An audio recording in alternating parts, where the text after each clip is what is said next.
समीर, क्या आपने अगर तलबा से, स्टूडेंट से या आम लोगों से बातचीत की होगी तो आपने क्या फर्क महसूस किया कि इस बार का जो जश्न आजादी है वो गुज़िश्ता बरसों के मुकाबले क्यों अलग है, क्यों खास है?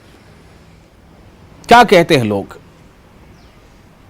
देखिए, इसमें बहुत सारे दो तीन रीजन देखिए इसमें दो तीन रीजन हैं। सबसे पहला कि हम 75वीं जो है यौम आज़ादी मना रहे हैं और एक सेलिब्रेशन है। प्राइम मिनिस्टर ने इस पे अपील की है तो उसका बहुत ज़्यादा असर है। उन्होंने कहा कि हर घर तिरंगा जो है, उस कैंपेन को, इस मूवमेंट को एक कामयाब मूवमेंट बनानी है, तो उसका असर लोगों में दिख रहा है। दूसरा जो हालात हैं यहाँ जम्मू कश्मीर में, आपको पता ही है जब से 370 हटा है उसके बाद खासकर जम्मू में लोग जो है नेशनलिज्म के इशू पर बहुत ज़्यादा यहाँ पे इमोशनल कार्ड भी खेला जाता है। बीजेपी ने बहुत ज्यादा यहाँ पे ग्राउंड पे कोशिश की है। लगातार यहाँ पे जब ये कैंपेन थी उससे पहले ही उन्होंने तकरीबन 2 महीने तक जगह जगह पर रैलीज की और लोगों को समझाया कि हर घर तिरंगा क्यों कामयाब बनाना है, इसको क्यों कामयाब बनाना है। तो हार्ड वर्क बहुत ज्यादा की उनके वर्कर्स ने और आम लोग, जिस तरह मैंने कहा, ट्रेड ऑर्गेनाइजेशंस हों, पॉलिटिकल ऑर्गेनाइजेशंस हों, और यहाँ तक कि अब जबकि ये मसला सियासी हो गया क्योंकि बीजेपी इसमें बहुत ज्यादा आगे आई, तो कांग्रेस जैसी पार्टियां वो भी अब हर घर तिरंगा को कैंपेन को लॉन्च कर रही है। हर जगह उनके झंडे दिख रहे हैं, वो भी अपने तरीके से इसको कामयाब बना रहे हैं। तो आपने कहा अपने तरीके से, खुर्रम ने कहा कि सोशल मीडिया पर आप देखें तो कांग्रेस पार्टी जो है वो नेहरू के साथ, नेहरू और तिरंगे के साथ का डीपी जो है उसे यूज कर रही है। तो जमीन पर अगर ये मामला अगर आपको दिख रहा है तो उसमें किस तरह की मतलब क्या क्या क्या रंग उसके दिख रहे हैं कि अगर कोई दूसरी पार्टी है तो वो किस तरह से मतलब तिरंगे रैली को अपना रही है ताकि उसको ये भी ना लगे कि सियासी फायदे में हम पीछे न रह जाएं? जी बिल्कुल बिल्कुल। मैं आपको कांग्रेस के जो यहाँ पे लीडर्स हैं जम्मू की अगर हम बात करें तो उनसे हमारी जब बात हुई, उन्होंने कहा कि नेशनलिज्म का पाठ बीजेपी हमको नहीं सिखा सकती। उन्होंने कहा कि इंदिरा गांधी से लेकर राजीव गांधी तक, उन्होंने जो फॉर्मर प्राइम मिनिस्टर थे, उन्होंने सैक्रिफाइसेस किए, उन्होंने कुर्बानियां दी देश की खातिर। पंडित नेहरू ने देश को जब आज़ादी मिली उसके बाद उन्होंने देश को संवारा और यहाँ पे डेवलपमेंट का जो एक इनिशिएटिव है उसको स्टार्ट किया।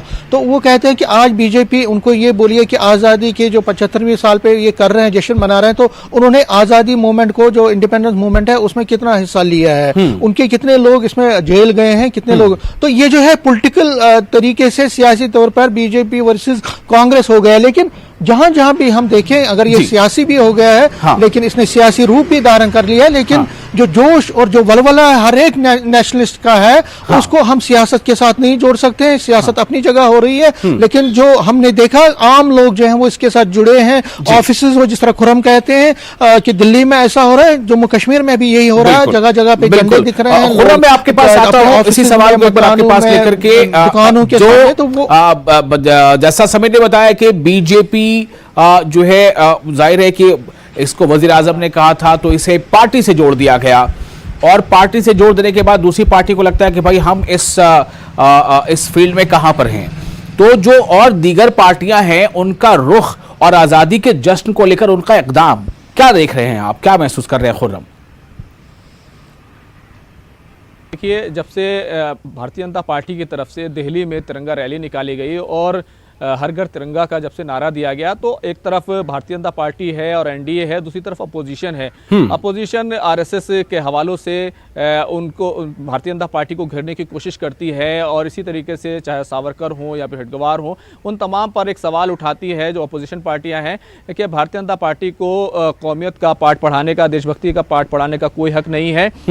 हम अपने अंदाज में, मैंने पहले ही कहा था कि सियासी मफादात के तहत तमाम काम हो रहे हैं। दिल्ली में जैसे कि वज़ीर आला अरविंद केजरीवाल उनकी सरकार है, तो दिल्ली में 500 तिरंगे लगाने का उन्होंने ऐलान किया है और 165 से ज़्यादा तिरंगे वो दिल्ली में लगा चुके हैं। बड़े बड़े तिरंगे दिल्ली में लगाए गए हैं। तो तिरंगे के साथ सभी लोग अपने आप को जोड़ रहे हैं। तो ये एक तरीके का कहना चाहिए कि सियासी तौर पर अपनी अपनी बात के बावजूद एक कॉकटेल तैयार हो गया है जिसमें तमाम हिंदुस्तानी अपने अपने अंदाज में शामिल हैं। सियासी पार्टियां भले ही अपनी बात कर रही हो, लेकिन जो हिंदुस्तानी है वो यौम आज़ादी को और मुल्क से मोहब्बत को कहीं ना कहीं आगे लाते हुए वो अपने आप को इस तिरंगे से जोड़ने की जो कोशिश कर रहे हैं, जिस तरह का कॉकटेल है, सियासी पार्टियां उसमें अपनी जगह बनाने की कोशिश कर रही हैं, अपने अपने अंदाज में लोगों को अपनी तरफ रागिब करने की कोशिश कर रही हैं। लेकिन तमाम जो हिंदुस्तानी हैं वो यौम आज़ादी को और अपनी हुब्बुल वतनी को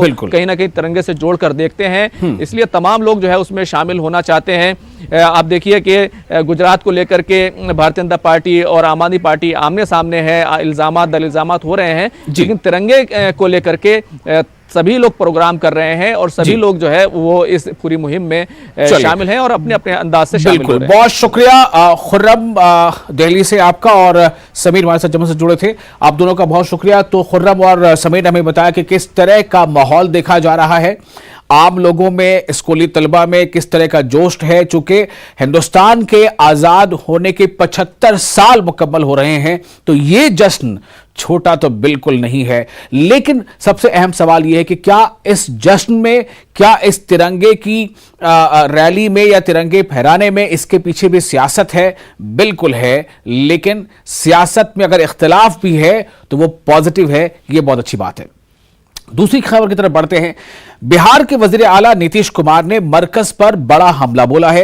नीतीश कुमार ने कहा है कि ईडी और सीबीआई का गलत इस्तेमाल हो रहा है, यानी कि उनका यह कहना है कि दुरुपयोग हो रहा है या गलत इस्तेमाल हो रहा है, तो यह आवाम भी, जनता भी देख समझ रही है।